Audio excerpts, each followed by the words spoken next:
देखिएको दृश्य कागबेनी बजार हो।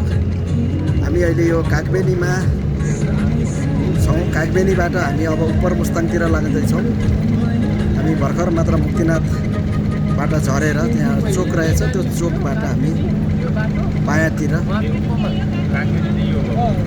यो कागबेनीको तलको फाँट देखिएको छ। यो कागबेनीको फाँट।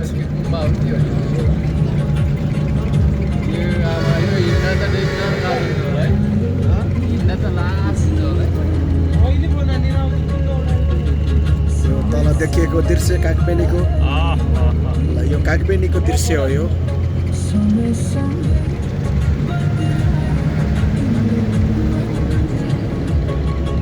यो मरुभूमिको जस्तो देश, नेपालकै पर्यटकीय स्थल मुस्ताङ जिल्लाको मुक्तिनाथ क्षेत्र वरिपरिका ठाउँहरू हुन्। यहाँ तलपट्टि कालीगण्डकी खोला बगिरहेको छ। कालीगण्डकीका पानीहरू लहरा जस्ता फैलिएर बगेको अवस्था छ। यहाँ मुस्ताङको यो कागबेनीदेखि लोमान्थाङ जाने बाटोमा पर्ने यो भ्यू हो। हामी यो देख्न सकिन्छ।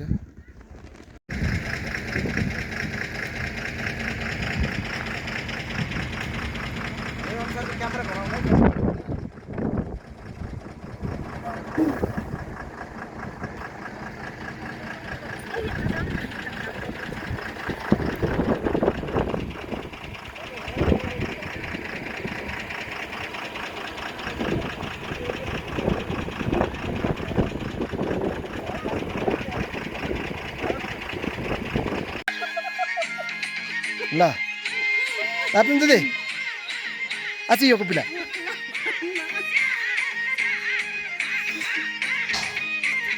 बस हो।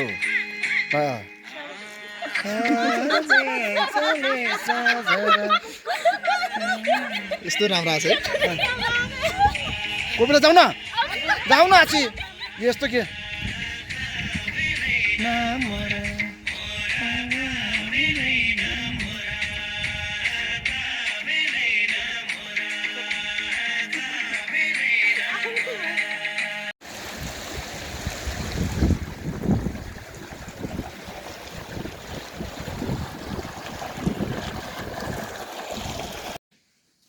नमस्ते। तिब्बत भाषामा के भन्छ नमस्तेलाई? फासिना मुलो।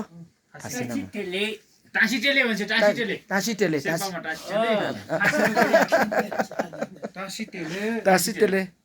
ल टाँसीटेले भन्नु तपाईले। टाँसीटेले कति वर्ष पुग्नु भयो?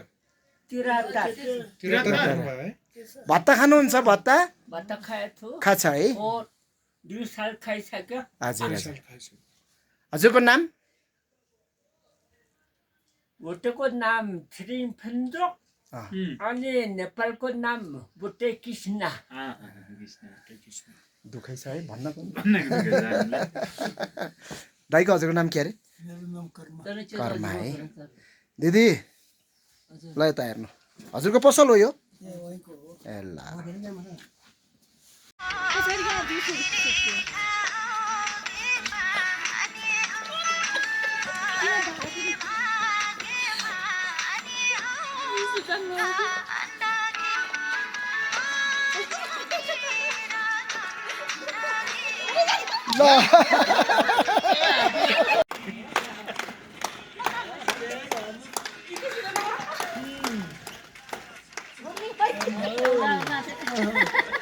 पुरै सञ्जालेर आयो। कति राम्रो देखेछ है।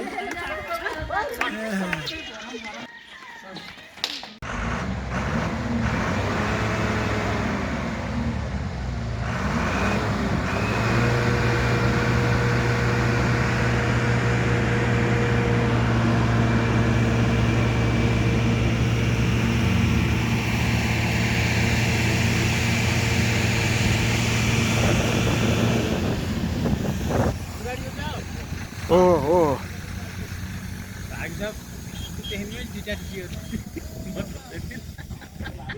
गाडी हाम्रो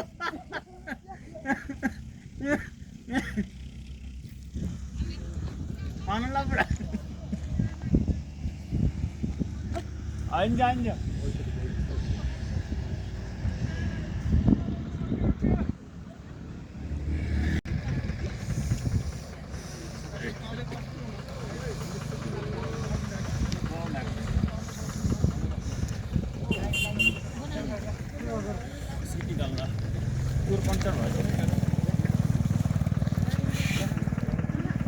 समथिङ है ल सुरु भयो ल भन्नु ल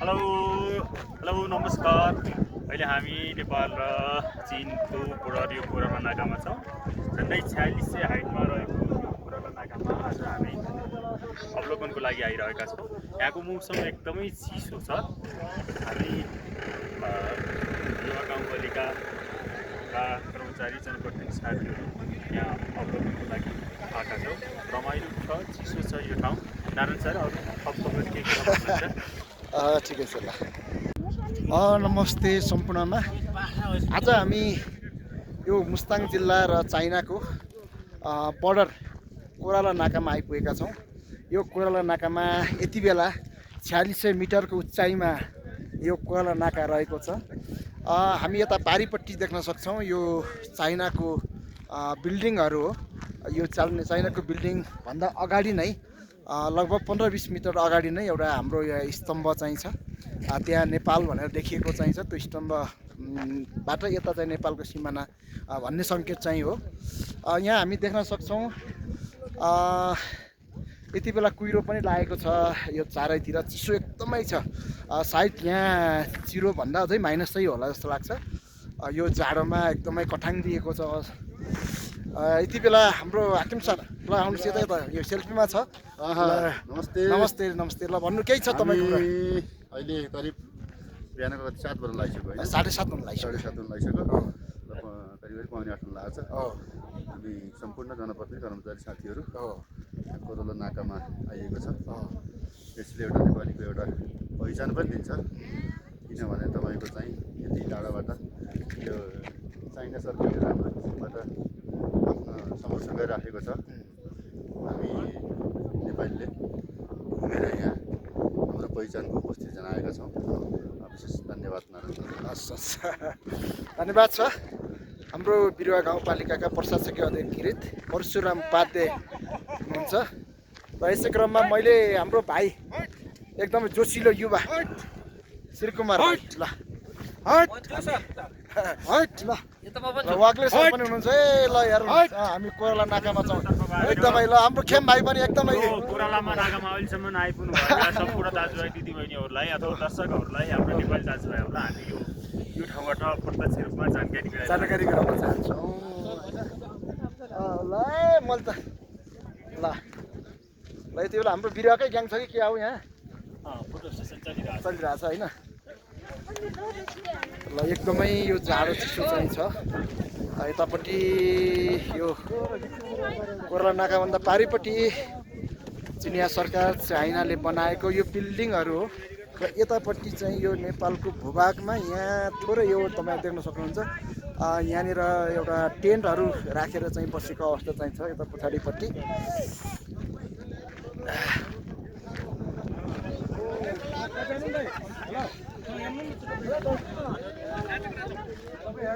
यति बेला हामी यहाँ कोराला नाकामा छौँ हाम्रो स्वास्थ्य बिरुवा गाउँपालिकाको स्वास्थ्य इन्चार्ज गगन सर पनि यहाँ साथमा हुनुहुन्छ नमस्कार नमस्कार है नमस्कार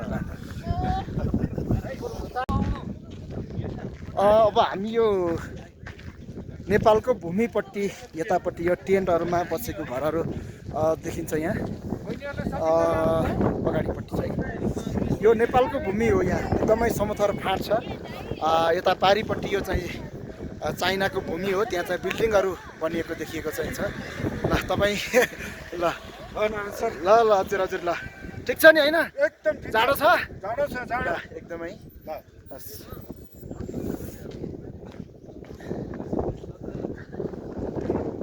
र अहिले हामी यतापट्टि यो टेन्टहरू खेमजी के छ यो टेन्टहरू चाहिँ नेपालको हो हामी त्यहाँ हेर्न जाँदैछौँ दाजुभाइहरू यो ट्रेन पनि हजुर बस्नु भएको छ होला सम्भवतः विभिन्न प्रयोजनको लागि यो ट्रेनहरू गाडिएको छ होला खास ट्रेन किन गाडिएको छ, कस्तो अवस्थामा छ, के प्रयोजनको लागि र को बस्छन् के गर्छन् भन्ने कुरो पनि थाहा छैन हामीलाई होइन।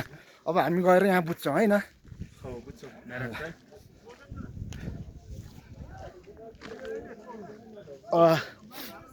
कि यहाँ घुम्न आउने मानिसहरू हो देखिँदैछ यसमा ट्रेनभित्र रेस्टुरेन्टहरू। यो पर्यटकहरू घुम्न आउने र यहाँ बस्ने ठाउँ होला जस्तो लाग्छ है। त्यस्तै लाग्छ। हामी एउटा घरमा जान्छौँ ल ल जाऊँ न, ल हामी एउटा के रहेछ भनेर बुझाउँ न है। अगाडि आउनु। ल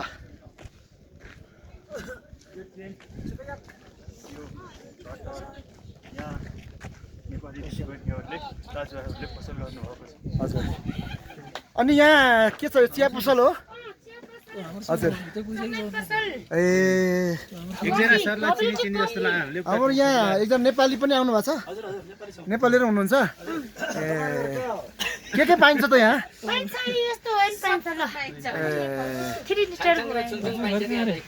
ए मेरो घर पोखरा हो। ल अनि चिया खाने हो यो? ए ल खेमजी हामी आगो ताप्ने हो कि? ल एकछिन पसाउन भित्र है। यति बेला हामी कोरोला नाकामा आइपुगेका छौँ। कोरोला नाकाको यता यो नेपाली भूमिमा नेपालीहरू यहाँ आएर ट्रेनमा विभिन्न खालका व्यापारीहरू चाहिँ गर्दो रहेछ। सामानहरू ल्याएर यहाँ बेच्दो रहेछ। यहाँ यो खालको चाहिँ यो टेन्टहरू चाहिँ देखियो। टेन्टमा उनीहरू चाहिँ राति फेरि यो छोडेर जाँदा हुँदो रहेछ। ल हामी यहाँ एकदमै जाडो चिसो भएर त्यो टेन्टभित्र चाहिँ चिया कफी चाइनिज कफी खानको लागि यहाँ छौँ। यहाँ हाम्रो यहाँ टेन्टवाला बहिनीले यो कफी बनाउँदै हुनुहुन्छ। कफी ल चाइनिज कफी हामी खाँदैछौँ है। यो यहाँ बहिनीले एकदमै चाइनिज कफी बनाउँदै हुनुहुन्छ। ल मिठो एकदमै। ल बहिनीले चाइनिज कफी बनाउँदै हुनुहुन्छ। ल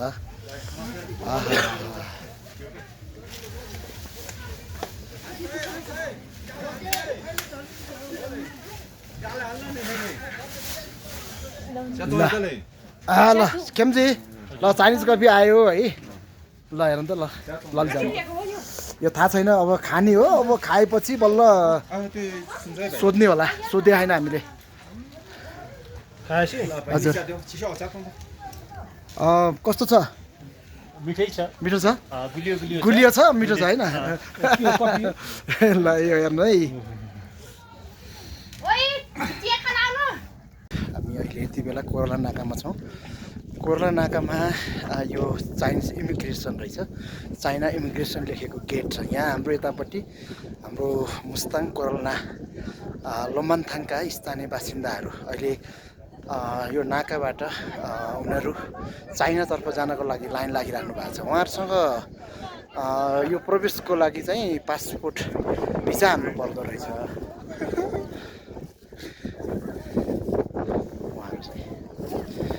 तपाईँ चाइना जाने हो?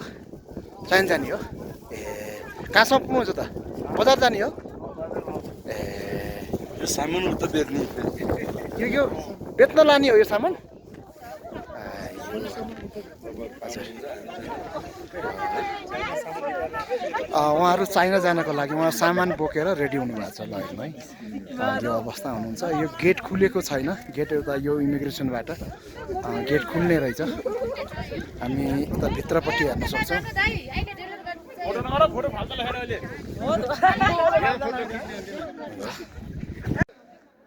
मुस्ताङ जिल्लाको लोमान्थाङ गाउँपालिका अन्तर्गत पर्ने यो अचम्मको पहाडभित्र गुफा रहेछ। यो गुफा यो आकृतिमा छ। हामी देख्न सक्छौँ यो गुफाभित्र पालै पाल बाहिरबाट देखिएको छ। यहाँ भित्र छिर्ने द्वार पनि रहेछ र यो पसेर माथिसम्म पुग्न सकिने अवस्था चाहिँ रहेछ यहाँनिर। र हामी यो गुफाको वरिपरिको दृश्यहरू यसरी कैद गरिरहेको छु।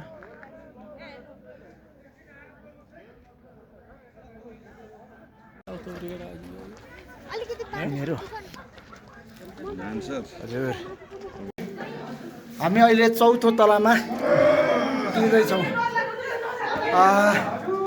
अब यो हजुर यो लास्ट तल ए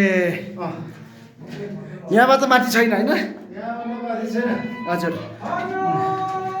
यहाँबाट माथि छैन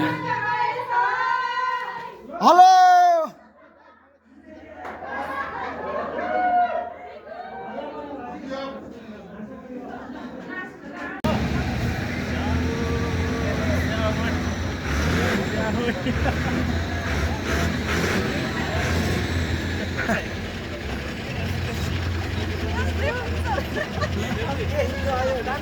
डान्स गर्यो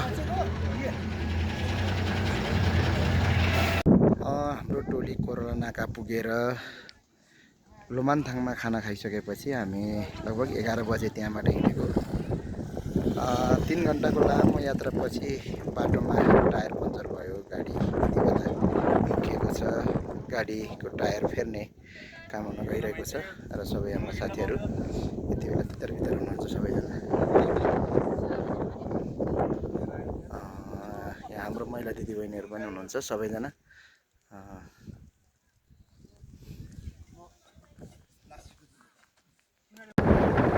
हामी यति बेला कालीगण्डकीको किनारमा छौँ शालिग्राम पाइन्छ कि भन्ने हिसाबले हामी सबै साथीहरू यो विशाल पहाड छ यहाँ देख्न सक्छौँ यो विशाल पहाड छ पहाडको वरिपट्टिबाट कालीगण्डकी बगिरहेको छ कालीगण्डकी यो हामी कालीगण्डकी देख्न सक्छौँ चारैतिर चाहिँ यो रातो चट्टान छ हामी देख्न सक्छौँ यस्तो अग्लो ठडिएको छ यो चट्टान हो शालिग्राम भेटिएको छैन ओके गुड नाचो नाचो नाचो चोकैमा यो मार्फाको स्याउ हो स्याउमा भर्खर साना दानाहरू लागिरहेको छ सानो दानाहरू लागिरहेको छ स्याउमा स्याउको बोटमा स्याउका दानाहरू लागिरहेको छ यो मार्फाको स्याउ हामी हिजो उपल्लो मुस्ताङको कोरोला नाका पुगेर फर्केर आएर हामी यो मार्फामा बस्यौँ र अहिले हामी अब यहाँबाट पोखरातर्फ लाग्दैछौँ हामी यही होटलमा बस्यौँ जोनिस थकाली किचन हामी यहाँ चाहिँ बस्यौँ र हाम्रो यो दुईवटा गाडी हो गाडी अब हाम्रो लाग्दैछ जान तयारी हुँदैछ कोही साथीहरू आइपुगेको छैन त्यही भएर हामी पर्खेका छौँ अब हामी केही बेरमै हामी मार्फाको बसाइबाट हामी निस्कँदैछौँ साथीहरू झोला प्याक गर्दै हुनुहुन्छ अब हामी यहाँबाट कता बागलुङ पञ्चकट हो हुँदै पोखरातिर लाग्दैछौँ गृहस्थानतर्फ जाँदैछौँ है त ल हामी मार्फाबाट अहिले हिँड्न लागिरहेछ गाडीमा छौँ सबैजना भिडियो